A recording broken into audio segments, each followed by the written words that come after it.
We're about to have Memorial Day weekend, which is really the final few games before you could do your first real evaluation of your club. This is Locked On MLB. You are Locked On MLB, your daily MLB podcast. Part of the Locked On Podcast Network, your team every day.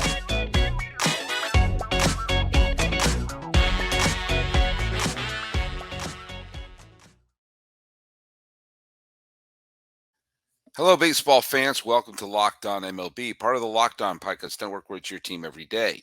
This is the daily podcast. We talk about all of Major League Baseball. I am your host, Paul Francis Sullivan. Please call me, where's my lower third? There it is. You can call me Sully. I'm an Emmy-nominated television producer who's been a baseball podcaster for the last decade or so, and I've been here for the last 5 seasons here on the Locked On Podcast Network, where it's your team every day. By the way, it is your team every day, and make sure to check out all of your team's games and podcasts on the SiriusXM app. And check us out on YouTube. Check us out wherever you get your podcasts. You can follow us at Locked On MLB Pods on Twitter and Instagram. I'm your pal Sully. I'm at Sully Baseball on Twitter, Sully Baseball Podcast on Instagram. Yeah, the notion of it's too early to look at your team is really going to go away in a couple of days. I have a thing and I'm going to unleash it again this Monday called the Summer Score, of which I keep tabs of the number of days a team is in a position for a playoff spot after Memorial Day. Because I think after Memorial Day, the summer is really beginning. And we've also will have every team will have played roughly 1/3 of their games. And you'll be able to say, okay, there's still 2/3 of the season ahead of you, but you have a big enough sample size to be able to say, all right, what are we? What are we? Now, there's some teams that are pretty much where they want to be. And you say, okay, let's build upon that. There's some teams that are looking, going, who the hell are we? And they may have to make some improvements. And there's going to be a series, which we're going to be talking about in segment 2, where the participants must be thinking, wow, we are almost the same in the standings, and yet where we are in the playoff picture is so wildly different that it's going to make this series very intriguing. But first and foremost, we have a series that's going to start on Friday, which I think is one of the most interesting series we may see all year. And I don't think that's hyperbole. I've been a big proponent that we need to get rid of the American League and the National League and make them regional divisions, because with a universal DH and all the teams playing each other, the leagues don't really matter anymore. It's weird. That being said, we are seeing a series that's going to start on Friday between the Tampa Bay Rays and the Los Angeles Dodgers. Now, the Rays, who remember they got absolutely blown out in game 1 of their series against the Toronto Blue Jays. Some people think like, oh, wow, did the Blue Jays find themselves? Look at that. They beat up Toronto. Or they beat up Tampa. It was one game, and Tampa Bay said, okay, fine, win that one 20-1. We'll win the next 2 games. And that's exactly what happened. I fervently believe that a 20-1 blowout is not as harmful as a 2-1 loss. A 20-1 blowout. Yeah, we didn't have it today. We'll have Bethencourt, a position player, finish the game on the mound. We'll rest our pitchers. We'll be ready to go. Some days you just don't have it. And they just turned right around. And not only that, you saw in the game they doubled up the Blue Jays. The final score was 6-3.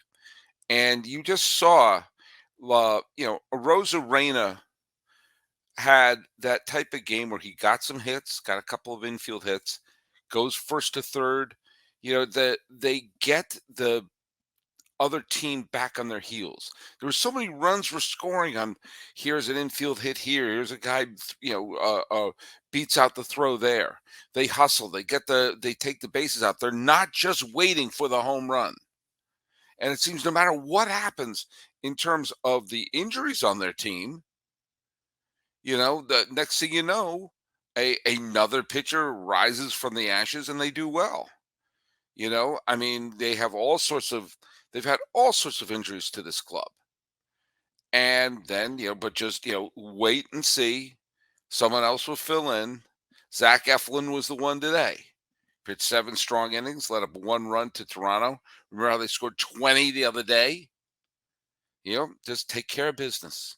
Take care of business. And Los Angeles, who did not play on Thursday, but they wound up dropping the final game to Atlanta, who currently have the best record in the National League. But the Dodgers are clearly a team that has images of going back to the World Series, dancing in their heads right now. And look at the Dodgers have a pretty have the they have a lead against Arizona, and they're pushing away San Diego, who, by the way, won a game with a 3-run homer by Rougned Odor. Of all the superstars on the team, it was Odor who got the big hit. Maybe that'll be a turnaround point for San Diego. We'll see. They're going to be starting Noah Syndergaard, the Los Angeles Dodgers, and the Rays. Who knows? They're going to start. They'll start starting for 1 inning, and then it'll be you whatever. It'll just be a bullpen game or something like that. Now, the Dodgers had won a couple of games, but the Braves beat their winning streak the other day, as I mentioned. The Dodgers are averaging just under 5.5 runs per game. They don't have a very high batting average right now, and they have a pretty good on base percentage, but their slugging percentage is one of the best in the National League. And that's led, Max Muncy is a classic example. He's got 15 home runs, and his batting average is microscopic. So he'll go 1 for 5, but that one will be a home run. Right now, Freddie Freeman is the best all-around hitter for Los Angeles. And the Dodgers pitching has been good. It's been good enough. They've been scoring 5.5 runs a game, and they've been letting up a little under 4.5. So that's going to average to a bunch of wins. They don't have the best. They don't have the best team ERA. They don't have the best WHIP, but they do well enough to win. And they've been getting a lot of contributions, as I mentioned earlier, from Outman and the other baby Dodgers at this point. We're going to see what happens with Syndergaard. We're not sure what he's all about. The Rays, of course, dust themselves off. They lose 20-1. They go win the next couple of games. They've won 4 of their last 6 games, and they've been scoring nearly 6 runs a game. And it's not all been with the homers. They've been getting home runs. Rosarena has 11 home runs, but even his game isn't all homers. They play smart baseball. They push the other team. And they can have people they could have people like, Yandy Diaz is hitting the ball well, although he is questioned before the series. These are 2 teams that seem to be hell-bent to win right now. And if they had a rematch of the 2020 World Series between Tampa Bay and Los Angeles, who would be stunned by that? Well, someone's going to wind up winning that series because it isn't a 4-game series. And is being played in Tampa Bay, so there's not going to be any rainouts. So it's going to be interesting as these 2 teams that certainly are what they thought they wanted to be going into the season, and they're playing a high level of baseball. One of the series to watch this weekend. Millard Thomas here to talk about our new sponsor, Birddogs, because if you're a fan, if you're a listener, and guess what? You like wearing undergarments like pants or shorts, because I'm assuming you probably do. Birddogs is the way to go, because if you're trying to find pants that fit you right, they're comfortable and they're versatile, the best place to go is Birddogs, because right now I got on a pair of Birddog shorts, and this thing is right above my knee, perfect length. They're comfortable. I could do squats in these things. I could hit my lunges. I could go to the gym, work out. Feel like I could go even swimming in these things. And I feel like I could wear them for maybe a week. If I was deserted on an island, I think the one pair of shorts I would want is my pair of Birddogs, because I think they would make it through all the harsh conditions out there, through the rain, through the storm. And I think I would wake up feeling comfortable. If anything, I can have no food, I can have no water, but as long as I got my Bird Dog shorts, I'll be okay. And the best part about Bird Dogs right now, if you go to their website, order some shorts, and use promo code LOCKEDONMLB, they'll throw in a free Bird Dog style Yeti tumbler. Great for your bevs, keeping them cold. Great for your soups, keeping them hot. I use my Bird Dogs tumbler every day. So please go to birddogs.com, use promo code LOCKEDONMLB, and get that Yeti tumbler Bird Dog style only when you listen to Locked On MLB. Also, this weekend is a strange potential series between Minnesota and Toronto. Now, I happen to, for whatever reason, got a lot of views and a lot of attention on the episode that I posted where I said Blue Jays got to get rid of their manager. John Schneider's is not the one to do it. He is an interim manager who took over when Montoyo got canned in the middle of last year. And again, he's a baseball lifer, fine. This is not a good situation for the Blue Jays. And you saw it again, even when they come out and they blow the doors off the dump in Tampa Bay, they lose the next two. And as of this recording, the Blue Jays are just one game above 500. The whole sort of everyone in the American League East is above 500 is about to hit the microscope. Because if Toronto loses on Friday, they will be even 500. And if they lose this series to Minnesota, they'll be under 500 going into Memorial Day. And that is a gut check time. That is a point that you take that evaluation of the team at the 1/3 mark and say, geez, are we a sub 500 team? And that's within the realm of possibility. This Blue Jays team should not be talking about how that they may be kind of struggling to go into the end of May as a 500 team. And they're going to be playing a Minnesota Twins team that's not doing much better. The Twins, who have lost 6 of their last 10 games, are 26 and 24. They're only 2 games above 500. The difference is, and I mentioned how weird this is before, is that the Blue Jays are in the cellar and only half a game back of Minnesota, who are the only team in the AL Central with a winning record. This is going to be a strange matchup because neither one of these teams are great. Toronto, I mean, this series, where I'm trying to see where is this series going to be played? This series is going to be played in where is it? Oh, it's going to be in Minnesota. Okay. The Blue Jays didn't win obviously the other day, and it's you're going to look and see the Blue Jays are they've lost 6 of their last 7 games. They won the big blowout against Tampa Bay, but the rest of the games have been losses. And, they've been getting some decent production from Bo Bichette. They've been getting some decent production from Dalton Varsho, but it's not doing the job. Now we're going to see what Kevin Gausman is going to be able to do because he's going to be pitching. And he has been a bright spot in the Baltimore rotation. Do I have that right? I think I have that right. I think Gausman is going in that first game. Yeah, Gausman's going against Varland. Okay. And Gausman has pitched well. He's pitched well so far this year. So we're going to, see what happens. Now the Twins are barely ahead of the Blue Jays, but because they play in the Central, they're in first place. Varland has had a little bit of success. Louis Varland. He has won a couple of games. I don't really look at win-loss record. He's a 4 ERA, a 1.25 WHIP. He pitched well the other day, where he threw 5 innings in the victory against the Angels. But we'll see what happens here. These are two teams as they go into this initial crossroad. The Twins are going to have to. The Twins are in first place by themselves, even though they're having a mediocre season. And what they just need to do is just start winning games. As I brought up the other day, if they have any prospects or even remotely ready to come up, bring them up right now. In this winnable division, you got to go for it right here and right now. But for the Blue Jays, this is a huge gut check.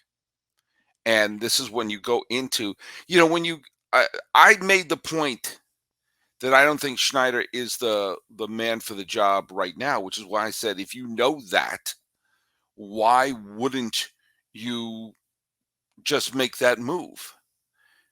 I don't know what to do. Maybe we shouldn't do this. We should hire Joe Madden, hire Mike Schilt, hire Roberto Kelly. There are potential managers out there who who will take over in Toronto and do fine. Thank you very much. This is a moment where the Blue Jays have to take advantage of Minnesota and the fact that they probably won't be facing Ryan, who has been so far Minnesota's best pitcher in this series, and just try to focus on trying to win series. They did not do the job against Tampa Bay. They won the first game 20-1, as I mentioned, and they didn't get the main job done. The main job is to just try to keep winning 2 out of 3. Keep winning 2 out of 3. Those 2 out of 3s eventually will build up. But if Toronto just stumbles into June, then you have to take a good long look in the mirror, because this is a team that's designed to win right now. And Minnesota has to also look in the mirror saying, hey, we play in a garbage division. And all we have to do is be good. And you get to host one of the series in the first round of the playoffs. Now, who are some of the other potential names in this? I mean, you have I mentioned Joe Ryan has pitched really well, and he's probably not going to be involved in this series against Toronto. And odds makers are basically kind of calling it a toss-up between the two. So these are two teams.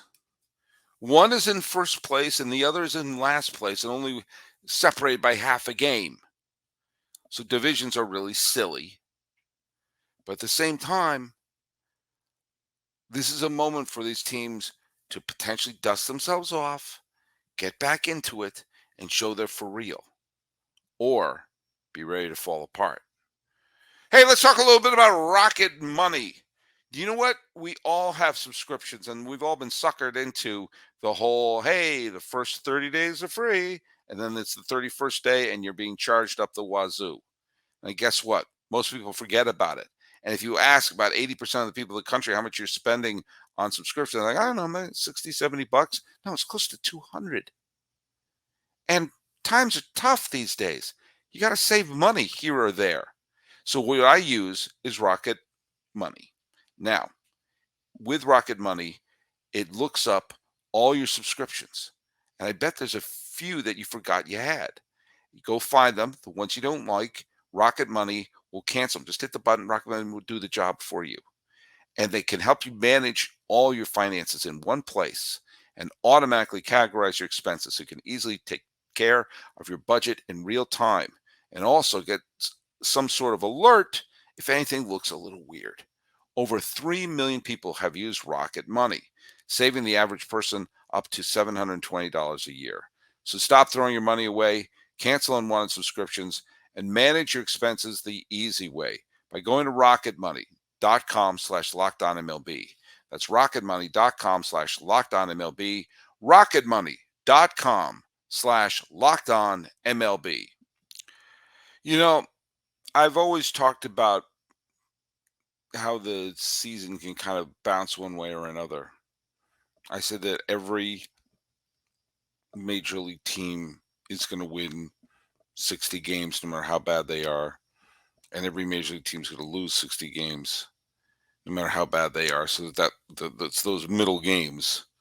I mean, you have what's 120? That's those middle 42 games are the ones that are going to separate the division winners and the champions to the also-rans. But we're seeing that that's not the case with the A's. The A's are, you look at a team and say, oh, they're playing sub 500 ball, or they're playing sub 400 ball. The A's are playing sub 200 ball at this point. They're on an 8-game losing streak. And I caught a lot of heat from my from our friends over at Locked On Angels when I was saying that the A's were going to to beat out the A's were going to win more games than the Angels. And boy, oh boy, did that prediction turn out to be horrible. My rationale behind it was that it seems like every year the A's have a bunch of no names on the team. You don't know who the heck they are. And they wind up playing tough, scrappy baseball. I thought they were going to be a 70-71 win team. They are on pace to win fewer than 40 games. Do I think they can keep up that? I don't know.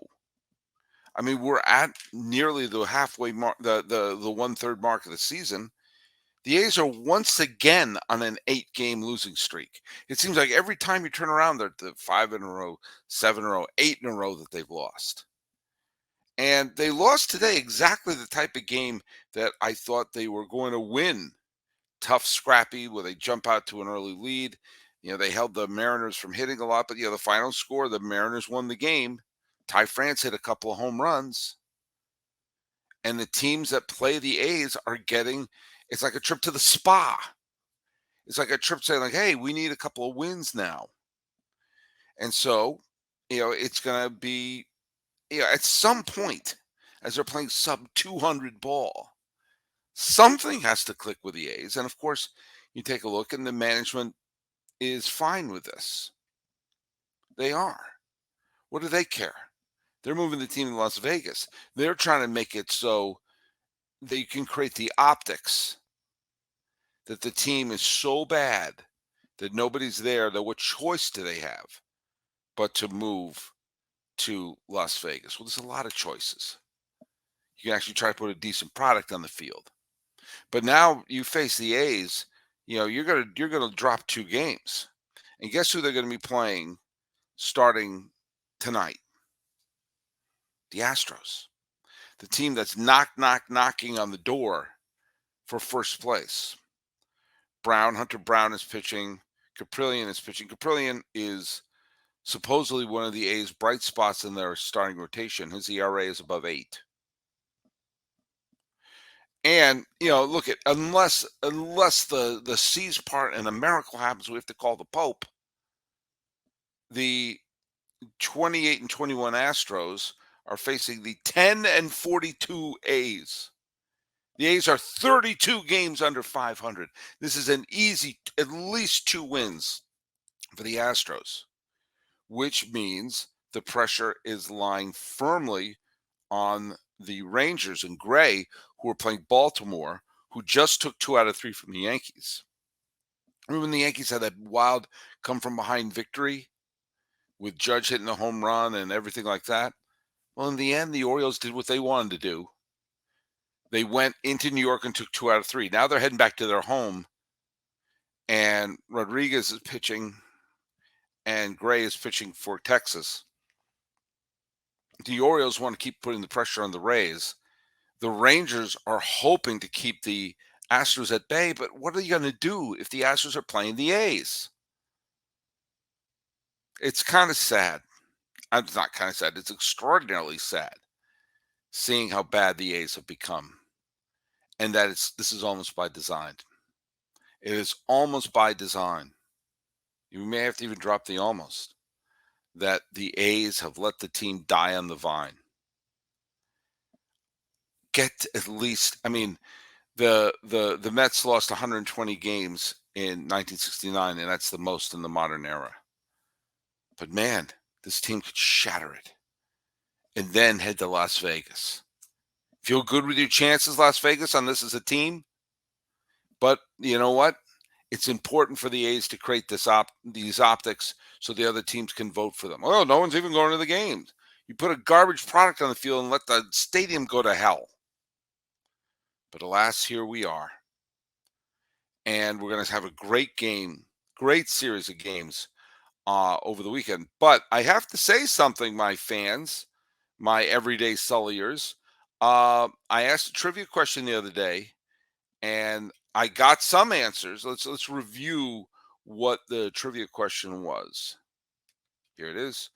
Who is the only current Hall of Famer to lead the league in home runs during their rookie year? And Pete Alonso did it, by the way, And today he had yet another home run. I think he has 19 home runs. We're not even at Memorial Day weekend. It's pretty darn good. But I got a couple of guesses. I had someone guess Frank Robinson. I had someone guess Ted Williams. Both very good guesses, but neither one of them led the league in home runs. More than one person pointed out McGwire. And yes, in 1987, he did indeed lead the American League in home runs. But lest we forget, as of this recording, Mark McGwire is not in the Hall of Fame. So I'm going to give you another day. Some Hall of Famer out there led the league in home runs in their rookie year. Go get them. And go get this podcast. As you can like us on Locked On MLB Pods on Twitter and Instagram. I am your pal Sully. I'm at Sully Baseball on Twitter, Sully Baseball Podcast on Instagram.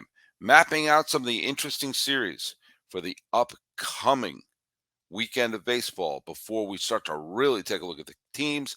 This has been Locked On MLB for the 26th day of May 2023. I'm your host, Paul Francis Sullivan. Please, I'm begging you, call me Sully.